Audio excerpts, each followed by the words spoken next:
I want to start tonight by taking you back to the early 1990s, because there was a dictator in power, millions of civilians whose lives were in danger, great danger, and a US president who announced this. The United States and its coalition partners have today informed the Iraqi government that 24 hours from now, coalition aircraft, including those of the United States, will begin flying surveillance missions in southern Iraq.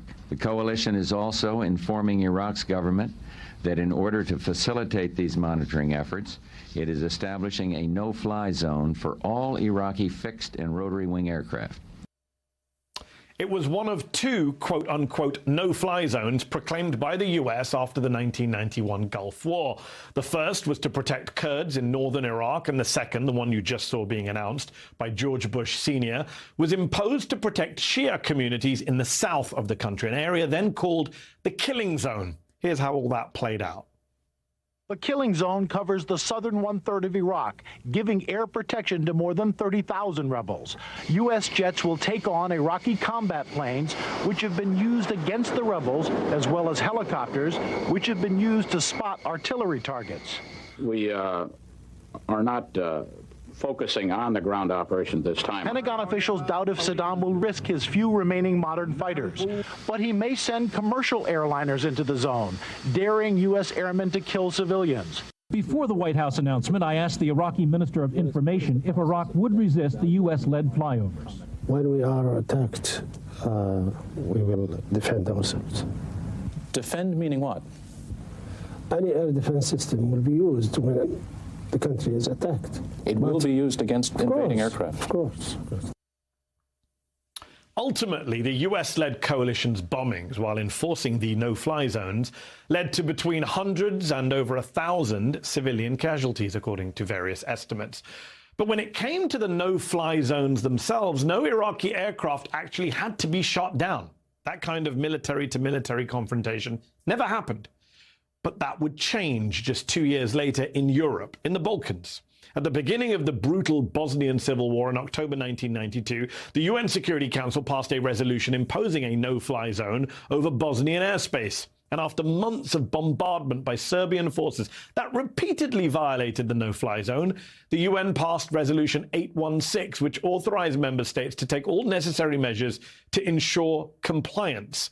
NATO had been watching and finally began Operation Deny Flight in April 1993. After nearly a year of Serbian fighter bombers violating the no-fly zone, NATO finally took action, the first ever combat mission in its history, on February 28, 1994. Have a listen to how that was carried out.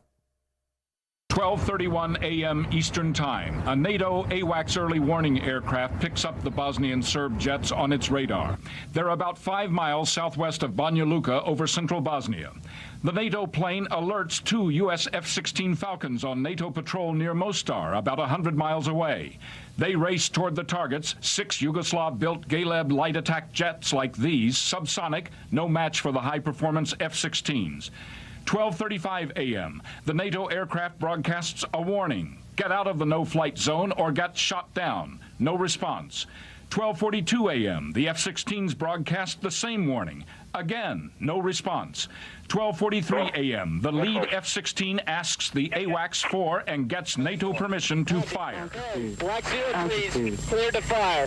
Clear to engage. But just before he can fire, the flight leader sees explosions on the ground. He tells controllers the Bosnian Serb pilots are bombing part of a Bosnian munitions factory. 12:45, the F-16 pilot fires his air-to-air missiles. 3 times in 3 minutes, he kills 3 of the Galeb jets. In a coffee house tonight, Bosnian satisfaction was not so subdued. I think it's good work. Thanks, American people. Thanks, Mr. Clinton. The Clinton administration actually faced criticism for not only stepping in so late, but for then being slow to enforce NATO's no-fly zone. And perhaps it was the lessons learned, if you will, that motivated the US under President Barack Obama to impose a sort of limited no-fly zone over Libya just a month into the Libyan civil war in 2011. We will provide the unique capabilities that we can bring to bear to stop the violence against civilians. including enabling our European allies and Arab partners to effectively enforce a no-fly zone. I have no doubt that the men and women of our military are capable of carrying out this mission. The no-fly zone was imposed especially to protect civilians in Benghazi, the rebel stronghold at the time fighting off the Libyan leader Colonel Muammar Gaddafi. As in Bosnia, the no-fly zone in Libya was backed by a UN Security Council resolution. But the operation in Libya quickly expanded beyond patrols of airspace and into regime change. U.S. Defense Secretary Leon Panetta said it himself to reporters in June 2011. In Libya, quote, the objective is to do what we can to bring down the regime of Libyan leader Muammar Gaddafi. That's also what the rebels had understood the mission to be, one local commander told CBS News at the time. Quote, when we get permission from NATO, we will advance forward. Well, we know how that ended up for the country and for the Libyan people. Libya is still a mess, sadly. And yet the mission creep we saw in Libya is important to keep in mind now, in 2022, when we're faced with the same growing debate over how to help protect Ukraine from the autocrat next door.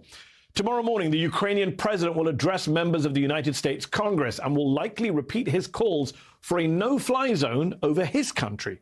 Here he is speaking earlier today. Of course, Ukraine is not the NATO member. We understand that. We are quite adequate regarding our understanding. We have heard for many years about the open doors, but we also heard that we can't enter those doors. And this is truth, and we have simply to accept it as it is. And I'm glad that our people already have come to that understanding. President Zelensky acknowledged that Ukraine does not have the protections of Article 5 of the NATO treaty, but he urged NATO countries to find other ways to help him and his government. One idea is a limited no-fly zone. 27 foreign policy experts wrote a letter to President Biden last week calling for such a no-fly zone over humanitarian evacuation corridors that Ukraine and Russia have agreed to. One of the signatories to that letter is the former U.S. ambassador to Ukraine, Bill Taylor, who I hope we'll speak to in just a moment.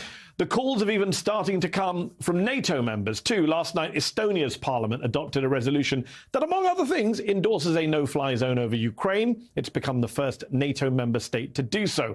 But there is still strong opposition from senior officials, including from the Secretary General of NATO, Jens Stoltenberg, who explained last week why NATO is against a no-fly zone and why an aerial combat zone is perhaps a more accurate description for what needs to happen. So a no-fly zone will require massive attacks on Russian air defense systems.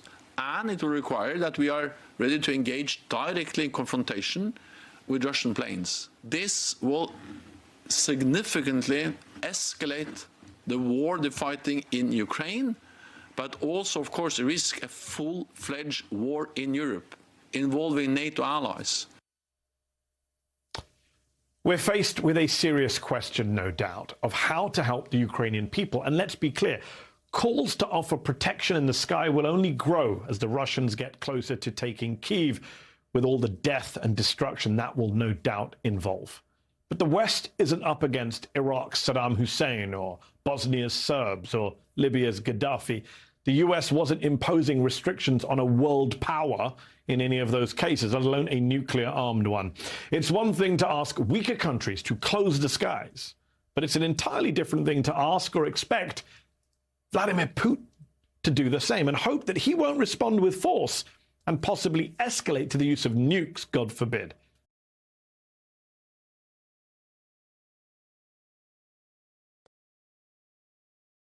Hi, I'm Mehdi Hasan. Thanks for checking out our channel on YouTube. You can see more of the Mehdi Hasan Show by clicking on any of the videos on this screen, and make sure you subscribe below to stay up to date on the day's biggest stories. Thank you for watching.